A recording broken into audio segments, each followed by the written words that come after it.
J'espère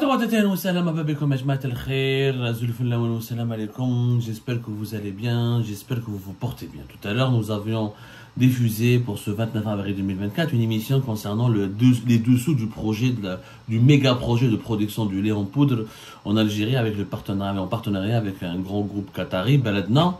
Et on a expliqué en quoi c'est une arnaque. Sur le plan commercial et financier, oui, c'est un beau projet, c'est intéressant. L'Algérie aurait dû le faire d'ailleurs depuis bien avant, depuis plusieurs années, mais l'Algérie peut le faire sans l'aide du Qatar, parce que le problème de l'Algérie, et c'est le thème de cette émission, je vais vous donner des détails très concrets, c'est que l'Algérie se fait avoir à chaque fois qu'il y a un investissement étranger important qui doit se faire en Algérie, elle se fait avoir sur le plan financier et commercial, parce que réellement ce ne sont pas des investissements. Dans les pays du monde entier, quand on dit un investissement direct étranger, l'investisseur il ramène son propre argent. Par exemple, dans le cas de ce projet du Qatar, comme on vous l'a expliqué dans la première émission, le projet il est beau, il est intéressant. Bon, il va démarrer lentement jusqu'en 2026, on ne comprend pas pourquoi d'ailleurs, mais bon, ils ont fait des études, mais le financement, c'est 80% à 70% en Algérie. La valeur du projet, c'est un investissement total de 3,5 milliards de dollars. 49% c'est déjà les banques algériennes, donc 1,7 milliard de dollars. Zid, l'autre partie, la 51%, c'est la joint venture qui a été créée, bien le FNI et le groupe Beledna. Beledna détient 51%, le FNI 49%, et c'est eux les deux qui devront financer le reste. La part du Qatar, la part du groupe de l'investisseur qatari, elle sera à peine de 900 millions de dollars et quelques sur un investissement total de 3,5 milliards de dollars. Donc c'est pas un investissement étranger, c'est un investissement de l'État algérien. À partir du moment où l'État algérien, c'est lui qui va financer presque 3 milliards de dollars de ce projet, en quoi la présence du Qatar serait donc, la présence de l'investisseur qatari serait donc intéressante. Elle n'est plus intéressante. Yajma, le problème de Beledna, c'est qu'en Algérie, nous avons malheureusement, c'est une habitude, une fâcheuse habitude, et les dirigeants de notre pays n'arrivent pas à le comprendre. On ne signe pas des projets avec des investisseurs étrangers si l'investisseur ne ramène pas ses propres sous, ne ramène pas son propre argent. Ce sont les banques algériennes qui financent toujours les projets faits par les étrangers. Ça n'a pas de sens. Au lieu de financer un étranger qui a de l'argent, Qatar c'est un pays riche, Beledna c'est un groupe qui vaut 2,5 milliards de dollars. Pourquoi c'est à l'État algérien, c'est aux banques algériennes et c'est au Fonds national d'investissement de financer les 2 tiers, les 3 tiers, jusqu'à 70% du projet. Ce n'est pas à nous de le financer. Si on le finance à plus de 70%, on n'a pas besoin de cet investisseur qatari, on le fait nous-mêmes. Il y a 2 cas, je vous explique, il y a 2 cas où dans les pays où l'investisseur étranger peut venir sans ramener beaucoup d'argent. C'est dans le cas où il y a une expertise technologique. C'est-à-dire il a le monopole sur une technologie novatrice et sans cette expertise technologique, on ne peut pas réaliser ce projet. Mais malheureusement, et c'est pas le cas que des Qataris, l'Algérie se fait toujours avoir, elle est toujours arnaquée par les étrangers. Ils viennent chez nous, ils prennent des projets, ils prennent des privilèges fiscaux et parafiscaux, ils vont pas payer beaucoup d'impôts, etc. Ils ont un accès privilégié au foncier, ils ont des facilitations administratives pour le transfert de leurs dividendes, etc. Et après, ils mettent pas beaucoup d'argent, ils ramènent même pas beaucoup d'argent. C'est les banques algériennes et l'État algérien qui financent. Je la donne au privé algérien. Allez, je finance pas le privé algérien. Mais au lieu de financer le Barani, je finance le Bled. Au lieu de financer l'étranger, le groupe étranger qui vient de l'étranger, et qui me ramène des idées qui peuvent être appliquées par le secteur privé algérien. Je vous donne des exemples pour vous démontrer que les dirigeants algériens ont toujours été mauvais, des très mauvais managers, ils n'ont jamais su bien gérer leur business ou les négociations avec les investisseurs étrangers. Et les étrangers viennent toujours en Algérie pour prendre notre argent, réaliser des projets avec lesquels ils vont gagner de l'argent eux-mêmes, qu'ils vont transférer ensuite à l'étranger, où l'Algérie ne serait pas beaucoup gagnante, puisque ces projets, elle aurait pu les faire avec d'autres investisseurs qui auraient pu eux-mêmes les financer et créer des emplois. Mais si c'est l'État qui finance, si c'est l'Algérie qui finance Ce n'est plus un investisseur étranger, ce n'est plus un investissement étranger, et on n'a pas besoin d'un investisseur qui vienne juste nous donner des idées. Les idées, non, on peut les avoir. Attendez comme un exemple. On a 3 projets précis.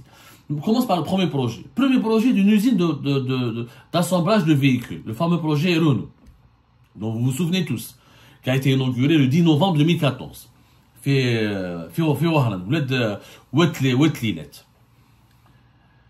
Ce projet n'a coûté à Renault à peine 50 millions d'euros. Renault, l'Algérie, elle a eu le monopole, elle a eu le privilège d'avoir la première usine.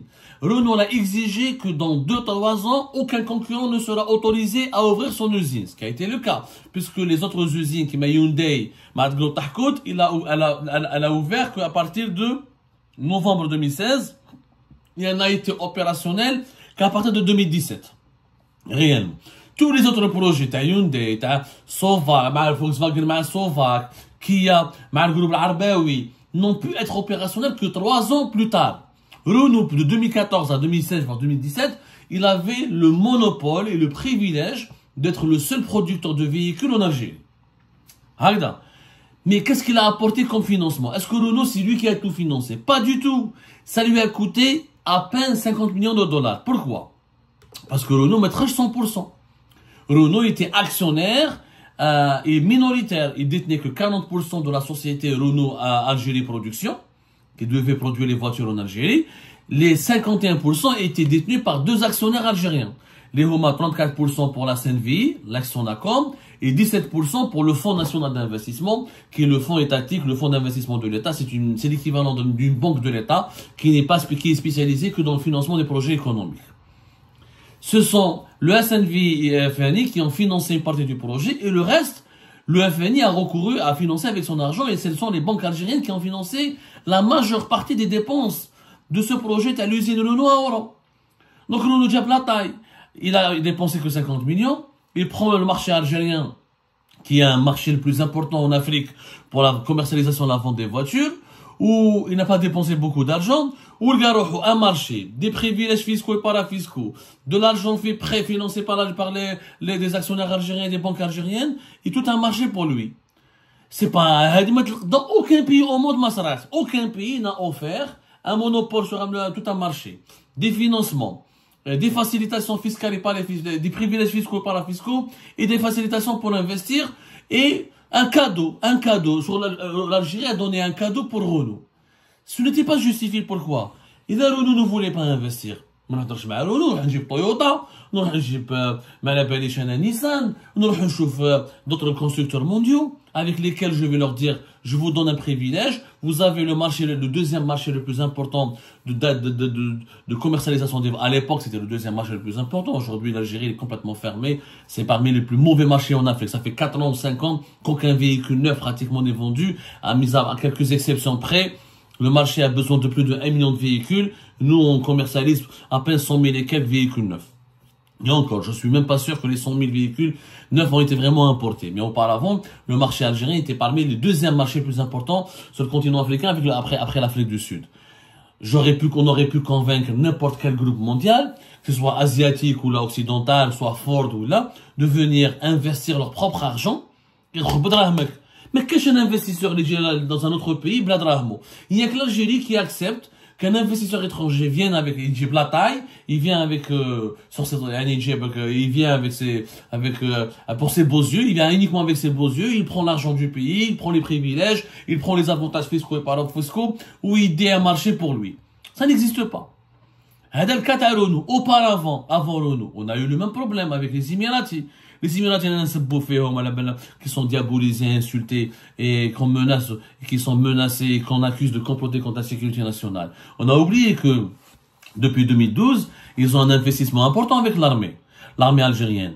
La société qui fabrique le montage et l'assemblage des véhicules Mercedes, elle appartient en partie aux Émiratis. Il s'agit de, comment on appelle ça, la fabrique, l'usine Savav MB, Ta'in Bouchik Fitieret, qui a été inaugurée peut-être en 2014, voilà. Elle a été le 26 octobre 2014. Il y a pratiquement juste avant l'usine Renault Ta'oulet Lilet. l'armée avait lancé son propre projet d'assemblage et de montage des véhicules, qui sont de la marque Mercedes, des véhicules utilitaires, des camions, ou des fourgons, ou des 4x4 Mercedes. Ce projet a été créé comment? C'est une société mixte, en juillet 2012. L'entreprise de développement de l'industrie automobile, EDIV, qui relève du ministère de la Défense nationale, elle a pris 34%, et 17%, c'était la Société nationale de Sonacom. Le reste, c'était le fonds d'investissement émirati Abar, 49%. Le groupe allemand Daimler, c'était un partenariat technologique. C'est tout. Mais, la même chose, les Émiratis d'Akhlo Blatay, on n'a jamais donné un chiffre sur combien ont dépensé les Émiratis pour cette usine. Comment on appelle ça? T'as le montage des véhicules Mercedes, aucun chiffre. Pour une raison simple. Où je dis les Émiratis? Les Émiratis ont convaincu les Allemands, Daimler, de participer, d'aider l'armée algérienne à assembler à rassembler à faire du montage de leurs véhicules. D'ailleurs, on sait même pas ce que cette usine est devenue, parce que comme les relations algéro-émiraties sont extrêmement tendues et très compliquées, on sait même pas si cette usine continue de travailler, est-ce qu'elle continue de droit. On n'en parle plus depuis 2023. Depuis que les relations algéro-émiraties ont atteint un niveau de tension et sans équivalent, mais c'est bien alors qu'auparavant, jusqu'à 2022, l'État algérien, chaque fois, il y avait des cérémonies, livraison de tel véhicule, réception de tel véhicule, montage d'une dizaine, d'une centaine de véhicules Mercedes. Aujourd'hui, on n'en parle plus de ce projet émirati. Parce que, de ce projet plutôt industriel, parce qu'il y a les Émiratis, le groupe Abar qui est actionnaire, à 49%. Dakhloub la taille. Kif, Kimarounou. Ils n'ont absolument rien investi. Là, ils ont investi une somme complètement ridicule. L'Algérie aurait pu se passer des Émiratis, aurait pu directement voir avec les Allemands, ou essayer de convaincre les Allemands de venir eux-mêmes et de développer la technologie de l'assemblage et du montage des véhicules Mercedes. Si les Allemands ne veulent pas investir, l'État algérien va investir, mais au moins, t'as les Allemands. Tu passes par les Émiratis pour parler aux Allemands. Finalement, les Émiratis ils vont investir que quelques petites bricoles. Les Allemands sont un partenaire technologique. On aurait pu négocier un partenariat technologique directement avec le groupe Daimler. Les Émiratis, ils n'ont rien investi. Et les exemples sont légion. Comme un autre exemple, le groupe Toshieli, qui est considéré Zama comme le plus important exportateur du pays, où il voulait exporter pour plus de 1 milliard de dollars de produits sidérurgiques et de fer, où il a eu le trophée du meilleur entreprise algérienne exportatrice hors hydrocarbures en juin 2022, ou des promesses, où c'est un grand projet industriel, et c'est un important investissement étranger, et où Malabalish, où il va exporter 1,4 million il a exporté 1,4 million de tonnes en 2022. Oui, c'est vrai. Mais est-ce que c'est vraiment un investissement étranger? Toshieli, comment il a fait? Toshieli, il a commencé à négocier son installation en Algérie depuis 2017. Il a commencé la production en 2013. C'est à partir de septembre 2011 où les autorités algériennes, à travers le Conseil national de l'investissement, qui était présidé auparavant par un premier ministre, le Conseil national d'investissement aujourd'hui n'existe plus réellement, parce que les lois de l'investissement en Algérie ont changé, etc. Toshieli pour venir en Algérie, il a promis, en fait, il a financé, il a dit, moi je finance que 30% de mon projet. C'était un investissement au départ de 750 millions d'euros pour réaliser l'actuelle usine Théologie dans les environs d'Oran. Le complexe de Toshieli, je crois que Betiwa, oui, j'ai Betiwa. En tout cas, il est situé à Oran. Voilà, à 40 km à l'est d'Oran. J'ai fait plus important. Donc, au départ, il devait apporter des... Je vois comment ils ont négocié avec. Il a dit que 30%. Elle a dit que 30%. C'est l'Algérie, c'est le seul pays au monde où il dit un investisseur étranger qui dit que 30%. Elle a dit 30%. T'as pas d'argent pour investir chez nous. Ne viens pas investir chez nous. On va négocier avec d'autres groupes qui pourront ramener plus. Même les 30%, mais j'ai pas. Donc, il a obtenu d'abord un crédit de la BEA, un crédit de plus de 500 millions de dollars. Ensuite, finalement, les 30%, il n'a jamais pu les ramener. Je crois qu'il a dépensé à peine 15% ou la 20%. Et la BEA a été obligée de rallonger encore une fois un autre crédit. Au total, les banques algériennes, surtout la BEA, elle a investi avec sur Tosheli plus de 1,5 milliard de dollars. Donc Tosheli, il s'est fait en Algérie grâce à l'argent des banques algériennes. Il n'est même pas venu avec son argent. Il a obtenu plein de privilèges qui m'a Renault, qui m'a les Émiratis fiscaux et parafiscaux, ce qui lui ont permis d'être leader du marché de la sidérurgie. Mais c'est très facile de devenir leader dans ces conditions. N'importe qui, Gilet, Goulou, je te donne de l'argent. C'est les banques algériennes qui financent. C'est l'Algérie qui finance. C'est l'Algérie qui te donne des privilèges fiscaux et parafiscaux. C'est l'Algérie qui te facilite l'acquisition du terrain. C'est l'Algérie qui te donne des facilités, qui te permet d'avoir des facilitations au niveau de ton transfert, de tes dividendes, de l'argent que tu gagnes pour le transférer à l'étranger. C'est l'Algérie qui t'aide à lutter, à ne pas subir les contraintes bureaucratiques. Mais n'importe qui peut devenir leader. N'importe qui peut devenir leader mondial dans de telles conditions. Après, c'est vrai que Tosheli ou la Renault, ce sont de meilleurs managers que nous. La seule différence, c'est que les étrangers apportent leur expérience de management. Mais cette expérience de management, nous, on peut l'apprendre. C'est-à-dire que ce qu'on a fait pour Renault, pour Tosheli, ou là, pour les Qataris, pour la production de lait, ou là pour les Émiratis, pour les assemblages de voitures avec l'armée, ce sont des avantages et des efforts que l'Algérie aurait pu faire pour ses propres groupes privés. Un privé algérien, au moins c'est un Algérien. Il paye ses impôts en Algérie, on peut le contrôler, je peux le surveiller, je peux le redresser au cas où il dépasse les limites, et avec un groupe privé algérien, j'ai pas le problème de conflit diplomatique ou de conflit d'intérêt. Donc, on a un problème avec les Émirats, que va devenir un investissement avec l'armée, personne ne le sait. On ne parle plus de cette usine avec de l'armée, avec les Émiratis. On n'en parle plus. On la montre plus à la télé, alors qu'auparavant, jusqu'en 2022, publicité sur publicité, l'armée qui produit, mais produit avec les Émiratis. On a la part des Émiratis. Voilà, pourquoi ce projet, on n'en parle pas? Parce qu'il y a les Émiratis. Le projet Renault, le pays l'a verrouillé, etc. Le projet donc, c'est la même chose. Et malheureusement, on retrouve Tosheli, la même chose. Bien sûr, il trefah, bébé. Et qui va me trefah? T'as mis de l'eau انت تمدلو les avantages, تمدلو les c'est normal يا جماعه. Mais c'est tout à fait normal. N'importe qui pourrait s'enrichir. N'importe qui pourrait s'enrichir. هذا باش نتفاهموا مليح.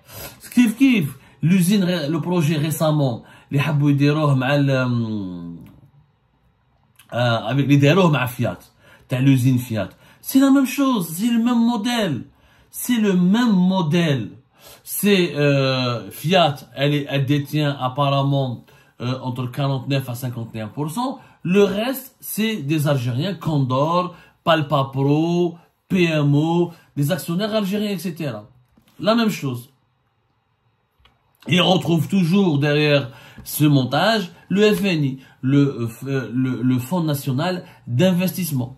Et c'est toujours le Fonds National d'Investissement qui a ensuite racheté des parts aux autres actionnaires du groupe Fiat, le groupe le projet Fiat en Algérie, et c'est lui qui s'engage auprès des banques algériennes à financer ce projet Fiat en Algérie. C'est la même chose, mais tous les investisseurs étrangers quand ils viennent en Algérie, ils ne rapportent rien de leur valise.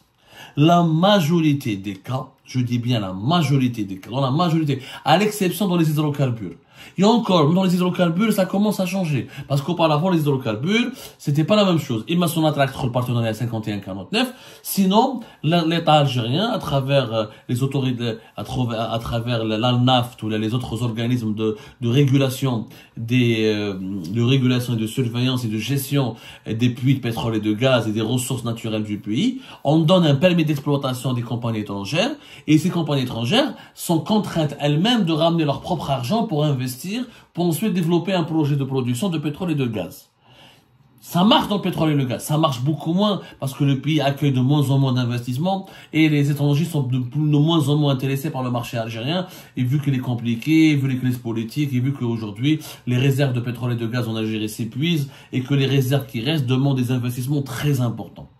Et même avec la nouvelle loi sur les hydrocarbures en novembre 2019, qui est extrêmement avantageuse, il n'y a pas eu beaucoup d'intérêt pour l'Algérie, parce que l'Algérie c'est un pays compliqué, et qu'il faut beaucoup d'argent, et qu'on n'est pas sûr de rentabiliser 6 milliards d'investissements. si on va les placer dans le pétrole et le gaz en Algérie, d'autant plus qu'il y a d'autres pays concurrents. La Libye, il y a plus de pétrole en Libye qu'en Algérie. Le gaz, on le découvre en Mauritanie, on le découvre au Sénégal, on le découvre au Mozambique. Donc les grands investisseurs internationaux s'intéressent à d'autres pays. Mais dans le pétrole et le gaz, c'était un bon modèle. On donne des permis d'exploitation et l'étranger dépense son argent. On sent l'odeur de son argent.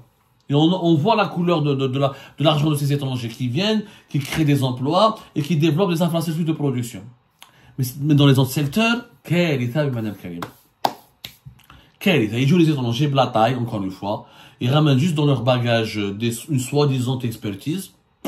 Alors que cette expertise, nous, les Algériens, on peut l'acquérir. On peut l'acquérir à travers d'autres partenariats avec d'autres étrangers avec lesquels on pourrait négocier des accords beaucoup plus rentables pour notre pays. Ou les étrangers profitent de l'Algérie. Ils s'enrichissent en Algérie. Quand ils ont un problème, ils prennent leur bagage, ils se taillent.